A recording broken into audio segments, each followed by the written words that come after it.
সর্বনিম্ন মূল্যে লাল টকটকে পানিবিহীন শুকনো দেশি ষাঁড় গরুর মাংস বিক্রি করে রীতিমতো ঢাকায় বসবাসরত ভোক্তাদের মাঝে সাড়া ফেলেছে তুরফা ফুডস। নিজের চোখে দেখে হাতে দিয়ে নেড়েচেড়ে মনমতো সাশ্রয়ী দামে মুখরোচক গরুর মাংস ক্রয় করতে ঢাকার আশপাশ থেকে গরুর মাংস প্রেমী ভোক্তাদের ভিড় চোখে পড়ার মতো। আমরা 650 টাকা দিই, হাড্ডি চর্বি মিক্স করে। অনেক গরুর মাংস বিক্রেতার বিরুদ্ধে বাসি মাংস বিক্রির অভিযোগ থাকলেও বনশ্রীর এই দোকানে মানসম্মত তরতাজা মাংসের বেশ প্রশংসা রয়েছে ভোক্তাদের মাঝে। একবার যারা ক্রয় করে তারা বারবার ফিরে আসে এই মাংসের দোকানে। মাংসের মান ভালো, কোনো পানি ছাড়া, পানি দেয় না। খুবই ভালোভাবে মাংসটা দেয়, রান্না করছে যে খুবই ফ্রেশ মাংস।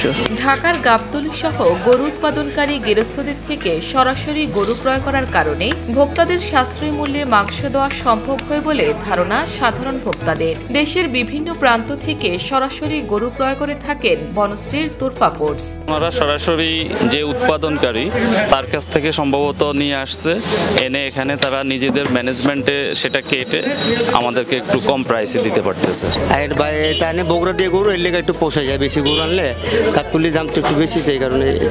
কোন গরু কি দামে ক্রয় করবেন সেটার উপর লাভ লস অনেকটা নির্ভর করে। গরু কিনতে যদি লাভ করা যায় তাহলে অল্প দামে গরুর মাংস বিক্রি করেও লাভের মুখ দেখা সম্ভব বলে মনে করেন কসাই। আমি 20টা গরু দেখে 2টা কিনি, যেন কাস্টমার খায়া শান্তি পায়। এখানে আমার যা দাও সামনে সামনে আমি দেখে দিই। আজকে 4টা করছি, দেখে কিনতে পারলে সে বেচে লাভ করতে পারবে, আবার লস হবে। সাশ্রয়ী ও তরতাজা হলেও মাংসের সাথে হাড্ডি ও চর্বির পরিমাণ বেশি বলে ভোক্তাদের গোস্বা চোখে পড়ার মতো। একটা হাড্ডিও নাকি ফেলে দেওয়া হয় না বলে মাংস কম দামে বিক্রি করছে তুরফা ফুডস। তারা তো একটু হার বেশি দেয়, অন্য অন্য জায়গায় একটু হার কম দেয়, এই হিসাবে বেচতে পারে। 1 কেজি গোস্ত কিনবেন, 2 কেজি 200 গ্রাম হাড্ডি, 100 গ্রাম চর্বি দেখে নেবেন। যার ভালো লাগবে আরেকবার আসবেন, আর যার ভালো না লাগবে আরেকবার আসবেন না। তবে গরুর মাংসের দোকানিদের সিন্ডিকেটকে পাত্তা না দেওয়ার কারণেই অল্প মূল্যে মাংস বিক্রি করতে পারছে বলে জানান একজন ভোক্তা। তবে কম লাভ বেশি বিক্রির মন্ত্রই ভোক্তাদের বেশি আকৃষ্ট করছে বলে মনে করা হয়। এরা 650 টাকা দিতে, অন্য 800 টাকা, কারণ তার মানে এরা সিন্ডিকেটে বেচতে হবে। এগো তো লাভ হয়, এখন লাভ হয়, কমে লাভ হয় কেন? আমাদের মেন টার্গেট হলো সেল বেশি করব, প্রফিট কম করব, বাট দিন শেষে যে আমাদের মার্জিনটা ঠিকই থাকবে।